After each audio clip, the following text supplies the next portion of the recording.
আল্লাহ নবী জানিয়ে দিলেন প্রতিদিন কবর ঘোষণা দেয়, ওরে আল্লাহর বান্দা বান্দিরা, জমিনের উপরে তোরা নাফরমানি করে ঘুরে বেড়াচ্ছি, জমিনের উপরে বড় দাম্ভিকতার সঙ্গে ঘুরে বেড়াচ্ছি, জমিনের উপরে বড় মস্তানি ভাবে ঘুরে বেড়াতে লেগেছে। ওরে আল্লাহর বান্দা বান্দিরে, আমি কবর তোর কি মনে পড়ে না? এই জমিনে নিজে তোকে একদিন আসতে হবে। আমি কবর বড় একা থাকার জায়গা, আমি কবর বড় অন্ধকার জায়গা, আমি কবর পোকামাকড়ের জায়গা, এখানে তোকে একদিন আসতে হবে। তার জন্য তুই প্রস্তুত নিয়ে আয়, তার জন্য তুই তৈরি হয়ে আয়। এই যুবকেরা, ইমাম বুখারী মুসলিম বলে কবরের জমিনে যখন মানুষকে রাখাবে, ওই কবরের জমিনে আল্লাহ আমার রাসূলুল্লাহকে তাশরীফ নিয়ে এসে থাকে। এবং ইমাম বুখারী মুসলিম বলে ওই কবরের জমিনে একটা প্রশ্ন হবে, আমার রাসূলুল্লাহকে দেখিয়ে প্রশ্ন করা হবে, ইনি মুহাম্মদ রাসূলুল্লাহ, ইনা সম্বন্ধে তোমার দুনিয়াতে কি ধারণা ছিল, ইনা সম্বন্ধে তোমার দুনিয়াতে কি রায় ছিল? যদি তোমার আমার দুনিয়ার জমিনে রায় হয়, আরে খাতুরে জান্নাত কেউ কবর ছাড় দিচ্ছে না, এই রকম যদি মেন্টালি হয়, ওই কবরের জমিনে তোমাকে ধরা পড়তে হবে। কেন রাসূলুল্লাহ জানিয়ে দিয়েছে, খাতুনে জান্নাত ফাতেমা হলো আমি রাসূলুল্লাহ আমার শরীরের অংশ। নবী নূর, ফাতেমা শরীরে রাসূলুল্লাহ শরীরের টুকরো, খাতুনে জান্নাত নূর।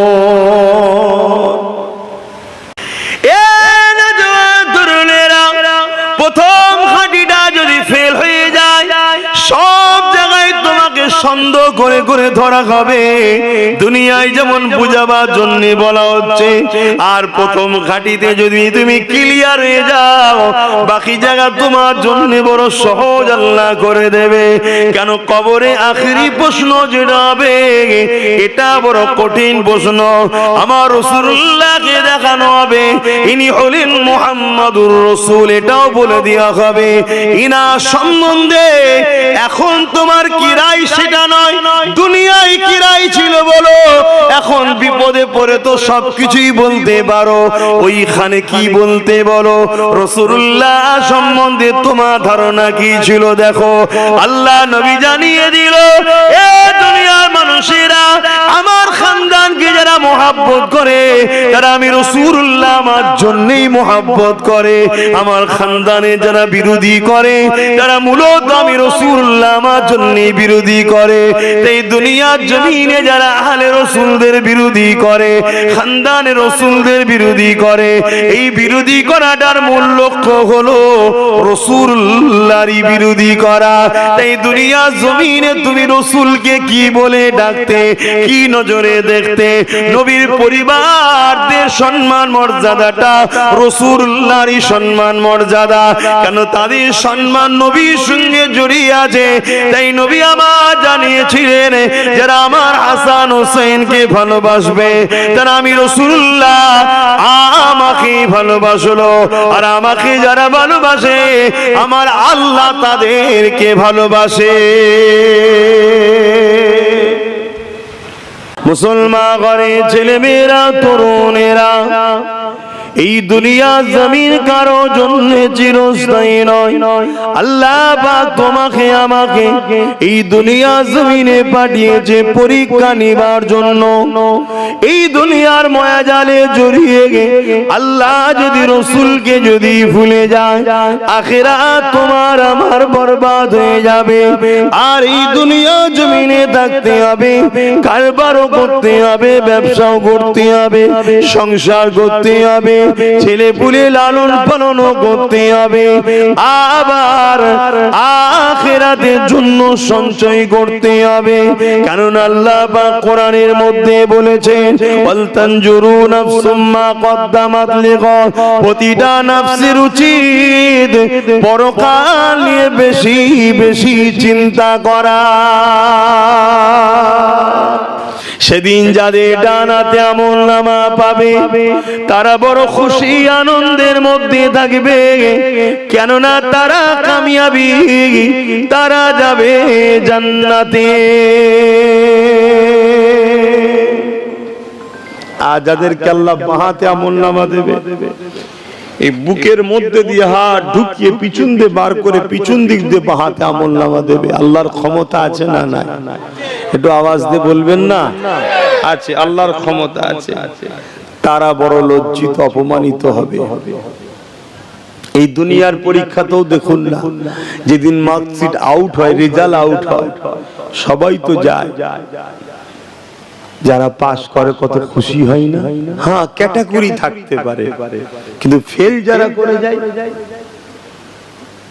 হয়তো রেজাল্ট খারাপ হয়েছে কিন্তু পাস করেছে, সে একটু মন খারাপ হলো কিন্তু টেনশন নাই। আমাদের রেজাল্ট হয়তো একটু খারাপ, আল্লাহ করে সুলতানে হিন্দ গরিবের নওয়াজের রেজাল্ট ফার্স্ট ক্লাস, কিন্তু ফেল হয়ে গেলে কি হবে? এখানে তবু দ্বিতীয়বার পরীক্ষার চান্স আছে, অন্ত চান্সই নাই। হযরত ইমামে আযম একদিন কারবার ব্যবসাখানায় বসে রয়েছে। ইমামে আযমের কাপড়ের দোকান ছিল, কাপড়ের ব্যবসা করা এটা অনেক নবী আলাইহিমুস সালাম ওলি আউলিয়াদের সুন্নাহ। এ নজওয়ানেরা, আব্বারা, মায়েরা, বোনেরা, ইমামে আযম হুজুর আমার দোকানে বসে রয়েছেন। এমন সময় একজন মানুষ চলে এলো, এসে একটা কাপড়কে ফেরত দিতে লেগেছে। হুজুর আমার পরিবার এটা পছন্দ করে না, বা আর একটা রায়াতের মধ্যে আছে তার মধ্যে ছিঁড়া ফাটা রয়েছে, যাই হোক এটাকে আপনি চেঞ্জ করে দিন। ইমামে আযম ওই কাপড়টাকে নিয়ে কাঁদতে লেগেছে। আরে দুনিয়াদারি করো, এইভাবে করো, আখিরাতকে প্রতিটা কদমে কদমে স্মরণ রেখে রেখে করো। দুনিয়াদারি করাটাও একটা ইবাদত, এর মধ্যে গুনাহ নাই। দুনিয়াদারির মধ্যে তো নেকি আল্লাহ রেখেছে। আপনি হালাল ইনকাম করবেন, করার পরে আলহামদুলিল্লাহ বলবেন। একটা খদ্দের হলো 5,000, 10,000 হোক আর 5 লাখ হোক, আপনার হালাল ইনকাম হলো, আপনি আলহামদুলিল্লাহ বললেন, টাকাটাও হলো। আলহামদুলিল্লাহ বলার জন্য ইবাদত নেকি হয়ে গেল। এটাই হচ্ছে ব্যাপার। আপনি একটা কাপড় কিনলেন, কাপড়টা কেনার সময় পড়লেন বিসমিল্লাহ বলে পড়লেন, আলহামদুলিল্লাহ শুকরিয়া আদায় করলেন, আল্লাহ আমায় দিয়েছে। এই মন মানসিকতাটা রাখলে আপনার কি হলো? কাপড় ব্যবহারও করা হলো, আবার নেকিও হলো। আপনি নিজের বাচ্চার জন্য একটা কাপড় কিনলেন, সবথেকে বেশি কার পিছনে খরচ করলে নেকি বেশি হয়? যে সবথেকে উত্তম কোন জায়গায় খরচ করলে? বলবো না থাকবে? বললে তো বিপদে পড়ে যাবে, বললে বিপদে পড়ে যাবেন, অসুবিধা আছে। সব মশলা আমভাবে দেওয়া যাবে না, সব চারিদিকে শুনছে তো, অসুবিধা আছে। যা নয় তাই চেয়ে বসে থাকবে, তখন বিপদ হয়ে যাবে। হুজুরকে জল চাইলি এসে তো বিপদে পড়ে গেলেন বাবা। থাক, আলোচনা আমভাবেই থাক, খাস ভাবে বলে লাভ নেই। এই আমভাবে বলে লাভ নেই, খাস বলতে হবে। কিন্তু মনে রাখবেন, আপনি আপনার পরিবারকে একটা কাপড় দিচ্ছেন, মা বাপকে কাপড় দিচ্ছেন, দিবার সময় শুধু ভাববেন আহা মা বাপকে দিলে আল্লাহ খুশি হয়, এইটুকু ভাবা। স্ত্রীকে দিলে রাসূলুল্লাহ ভালোবাসেন, এইটুকু ভাববেন, তাহলে দিয়াও হচ্ছে, নেকিও হচ্ছে। জোরে বলুন সুবহানাল্লাহ। শুধু ইসলামের মধ্যে জড়িয়ে জড়িয়ে করুন, আপনার প্রতিটা কাজে আপনি ফায়দা পাবেন। ইমামে আজমকে এই মানুষটা বলতে লেগেছে, ও আল্লাহ পাকের ওলি বান্দা, আপনি মনে ব্যথা নেবেন না, আপনি কাপড়টা ফিরিয়ে দিন, আমি আমার স্ত্রীকে জোর করে দিয়ে দেব, আমার স্ত্রীকে নিতে বাধ্য করে দেব। ইমামে আজম বলতে লেগেছে, বাবা রে, তার জন্য আমি কাঁদিনি বাবা। হুজুর তাহলে কেন কাঁদতে লেগেছে? হুজুর বলতে লেগেছেন, বাবা তোমার কাপড়টা পছন্দ হয়নি, তাই তুমি চেঞ্জ করে নিতে লেগেছো। কাল কিয়ামতের ময়দানে আমার আমলনামাটা যদি আল্লাহ দেখে বলে, এ আবু হানিফা তোর আমলনামা পছন্দ হয়নি, চেঞ্জ করে দে, আমি আবু হানিফা তখন কোথায় পাবো? আমি ইমামে আজম নোমান বিন সাবিত আবু হানিফা সেই ময়দানে মাশরের কথা মনে পড়েছে, সেই দিনের জন্য আমি কাঁদতে লেগেছি। বাবা তোমাকে চেঞ্জ করে দেওয়ার জন্য কোনো অসুবিধা নাই। এ যুবকেরা, তরুণেরা, আমার বাপ জানেরা, মায়েরা, দুনিয়ার জমিনে থাকবো ঠিকই, কিন্তু মনে রাখতে হবে নিঃশ্বাস কখন ফুরিয়ে যাবে কেউ জানে না। কেননা নিঃশ্বাস আসার ডেট আছে, যাবার কোনো ডেট নাই। আল্লাহ পাকের কাছে প্রতিটা কদমে কদমে তওবা করেন, দরুদ পড়েন, তাসবিহ পড়তে থাকেন। আপনি কারবারে বসে আছেন, মোবাইল ফালতু না ঘেটে আপনি ওখানে বসে দরুদ শরীফ পড়েন, আল্লাহু আকবার পড়েন, সুবহানাল্লাহ বলেন, দরুদ শরীফ পড়েন, আল্লাহ আপনার রুজিতে বরকত দেবে। অনেকে মনে করে আমার কাছে তো 500 টাকা হলো, ও গান বাজনা বাজাই 5000 টাকা হলো, এটা ভেবে লাভ নেই। আপনি 500 খরচ করতে এক সপ্তাহ লেগে যায়, ওর 5000 খরচ করতে 5 ঘন্টাও লাগে না। এটা দেখবেন না, বরকতটা তো নিতে হবে। আমার 5 ঘর টাকা আছে, 5 দিনে শেষ হয়ে গেল, আর কারো 5 ঘর তো দূরের কথা, 5টা মানি পার্স ভর্তি নেই, কিন্তু শেষ হচ্ছে না। আপনি খেয়াল করে দেখুন না, আমার আপনার সমাজের ইমামদের কথা ভাবেন না, এই তো অল্প টাকা কিন্তু এত বরকত হয়। আলহামদুলিল্লাহ চলছে না, চলে না? হ্যাঁ জানি হয়তো কষ্ট হচ্ছে, কিন্তু বরকত আছে।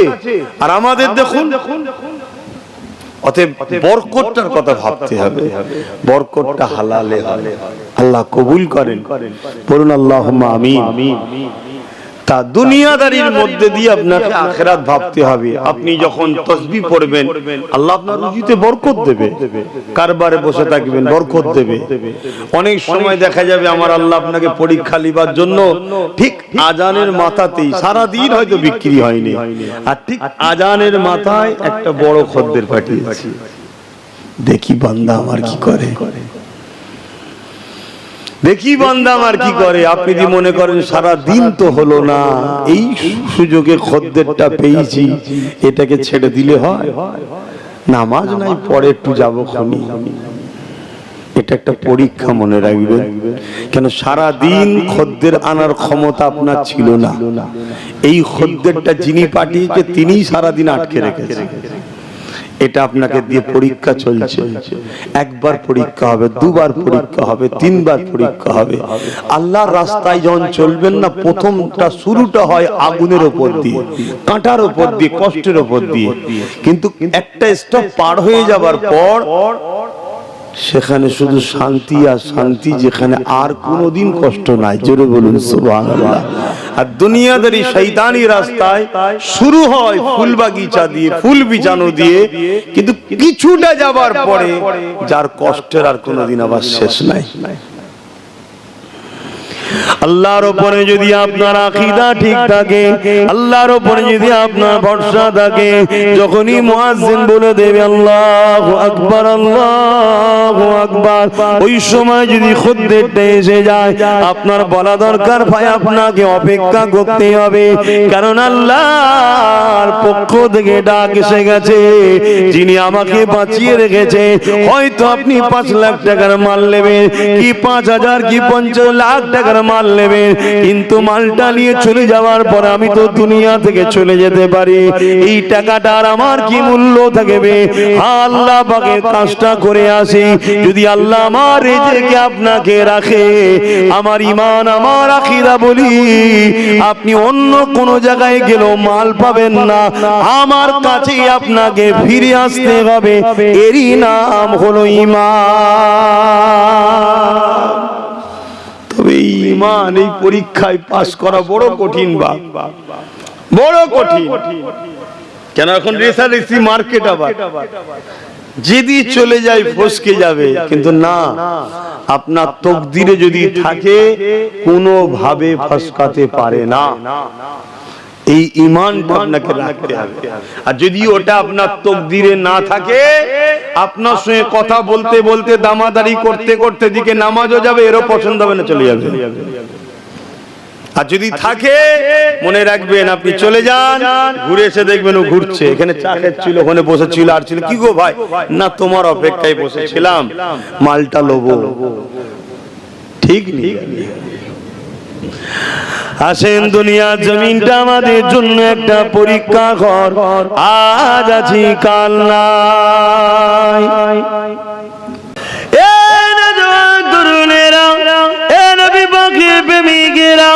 চিরস্থায়ী দুনিয়া কারণ আজ আছি কাল চলে যেতে হবে। আল্লাহকে রাজি খুশি এই দুনিয়া জমিন থেকে করতে হবে, পরকালে রাজি খুশি করার কোনো সিস্টেম নাই। এখানে আপনাকে রাজি করতে হবে, এখানে আপনাকে পরীক্ষা দিতে হবে।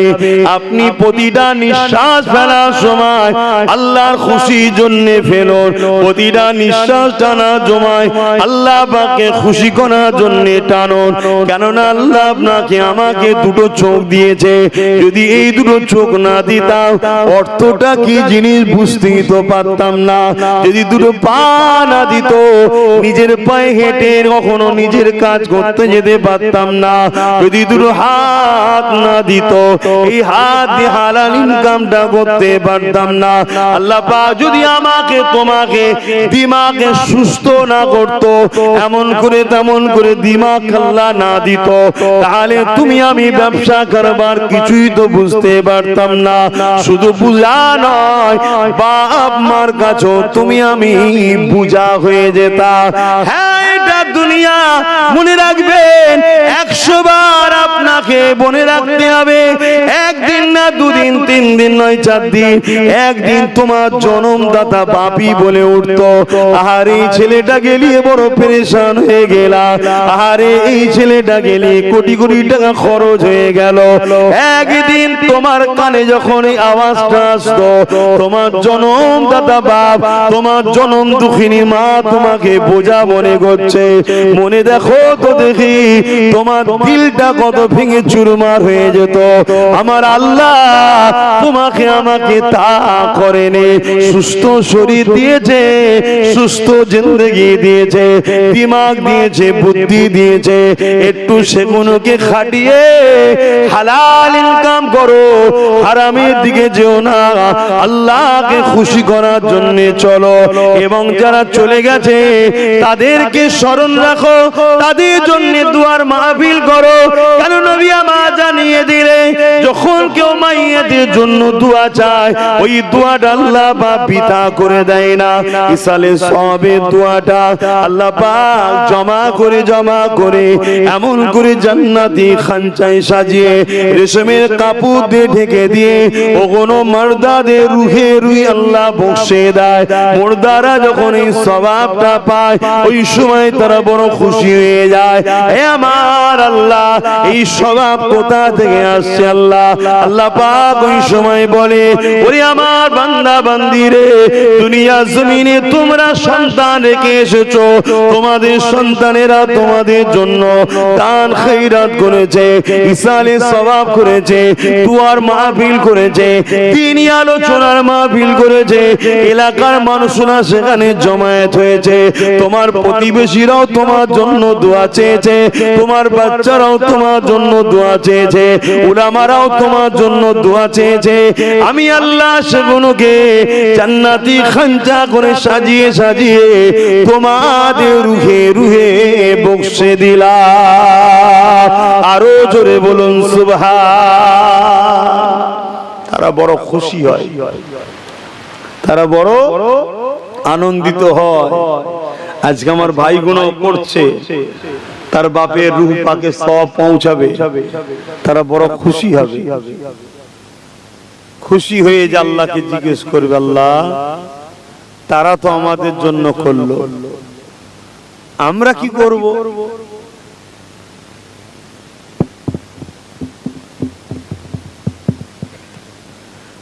তারা তো আমাদের জন্য করলো, আমরা কি করব? আমাদের তো কিছুই নাই।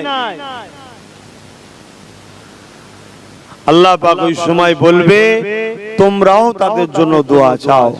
ওই রূহ মুর্দাদের রুহানি দোয়া আল্লাহ তোমার আমার নসিবে কবুল করে। জোরে বলুন সুবহানাল্লাহ। দাদু হোক, দাদি হোক, নানা হোক, নানি হোক, ফুপু হোক, ফুপা হোক, বাপ হোক, মা হোক, আত্মীয় স্বজন যেই হোক, সবার জন্য দোয়া করবেন, সবার জন্য ইসালে সওয়াব করবেন। দরুদ শরীফ। আল্লাহুম্মা সাল্লি আলা, আল্লাহুম্মা সাল্লি আলা।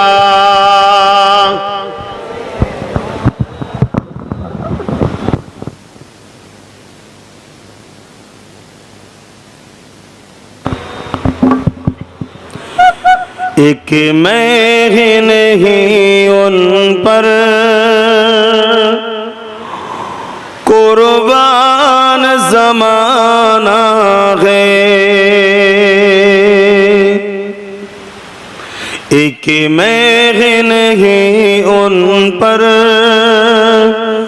कुर्बान ज़माना है,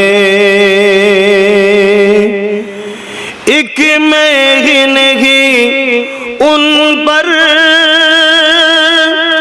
कुर्बान ज़माना है, कि मैं ही नहीं उन पर कुर्बान ज़माना है, जो रब दो आलम का, जो रब दो आलम का महबूब यगाना है, एक मैं ही नहीं उन पर कुर्बान ज़माना है। आओ दरे जहर पर फैली हुई दामन, आओ दरे जहर पर फैली हुई दामन, ये नस्ल करीमों की, ये नस्ल करीमों की लचपा खराना है, एक मैं ही नहीं उन पर कुर्बान ज़माना है। अल्लाहुम्मा सल्ली अला।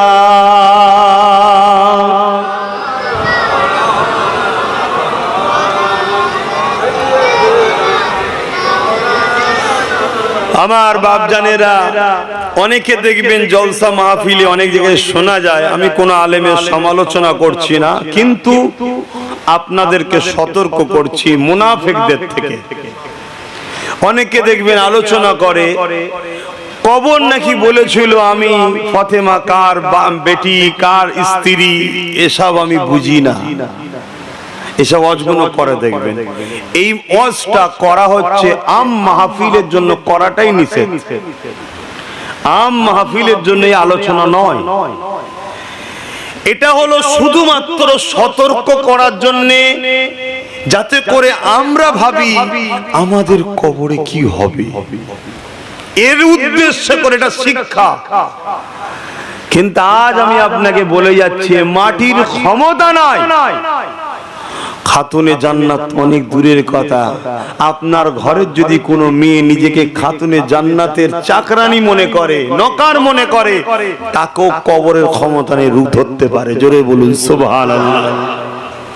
কিন্তু এগুলোকে এমন ভাবে থ্রো করা হয়, এমন ভাবে বলা হয় যেন খাতুনে জান্নাত কি অপমান করা হচ্ছে। নাউজুবিল্লাহ। এটা তোমার আমার জন্য শিক্ষা দিবা, তোমার আমার জন্য এই মেসেজ যে কবর আমাদের জন্য বড় কঠিন জায়গা। অবশ্যই কবর বড় কঠিন জায়গা, আর জমিনে রায় হয়।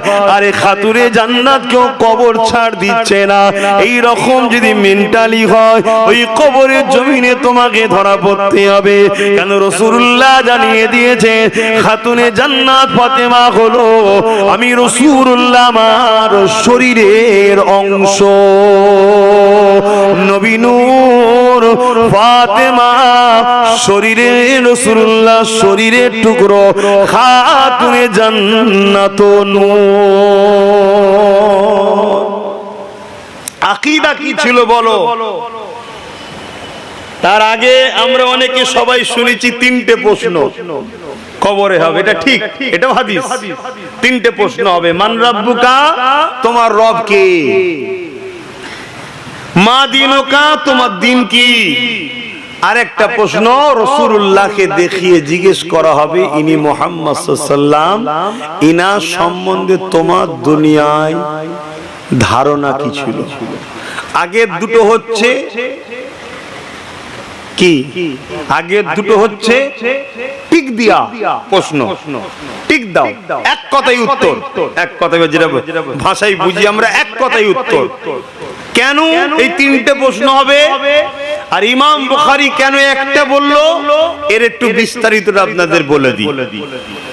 অ্যাকচুয়ালি এখানে সবাই রয়েছে, পৃথিবীর সবাই মানুষ।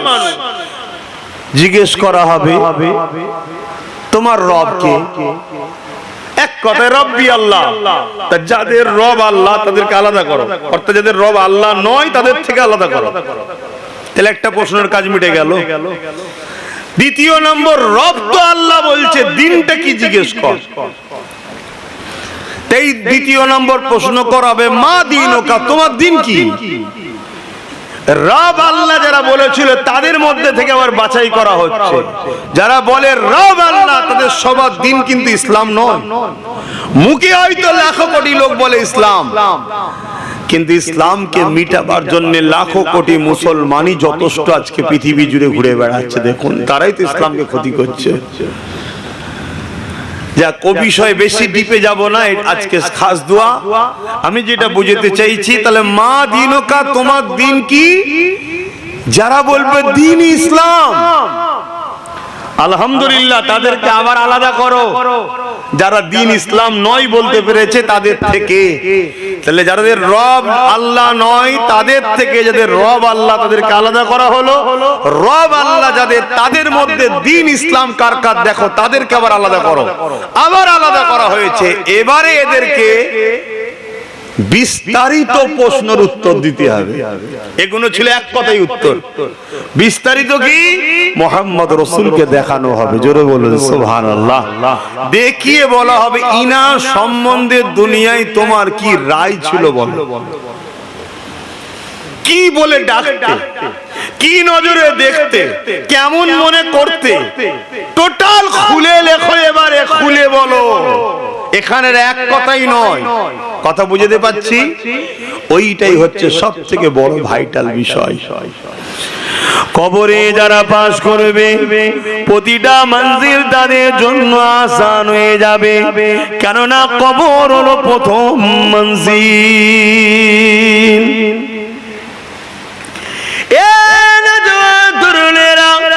প্রথম হাঁটিটা যদি ফেল হয়ে যায়, সব জায়গায় তোমাকে সন্দেহ করে করে ধরা হবে। দুনিয়ায় যেমন বুঝাবার জন্য বলা হচ্ছে, আর প্রথম ঘাটিতে যদি তুমি ক্লিয়ার হয়ে যাও, বাকি জায়গা তোমার জন্য বড় সহজ আল্লাহ করে দেবে। কেন কবরে আখেরি প্রশ্ন যেটা হবে, এটা বড় কঠিন প্রশ্ন।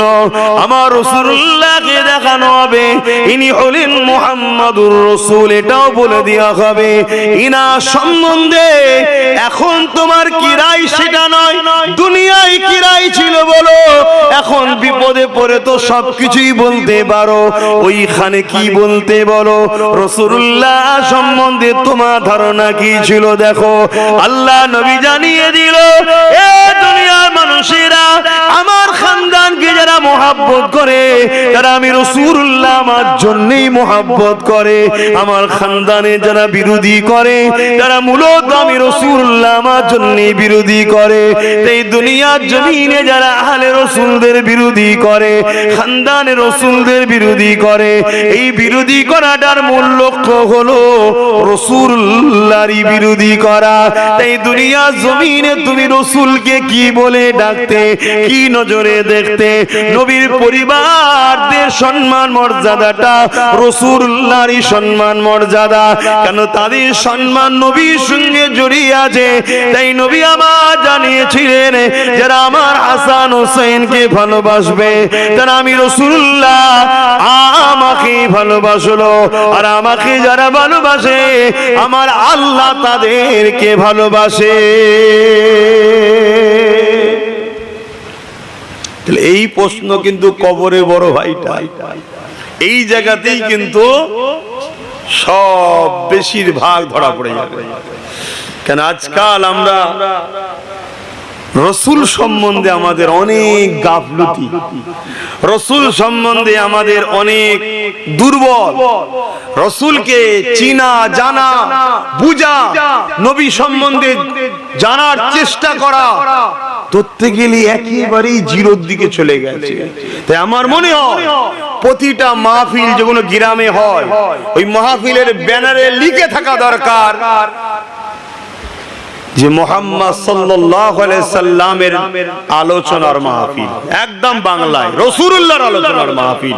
নবী নিয়ে মানুষকে চিনাও, নবী না চিনতে পারলে কবরে তো ধরা প্রথমেই পড়লো, আর ময়দানে মাহশরে সমস্ত নবীরাও নফসি নফসি করবে, বিচার শুরু হবে না।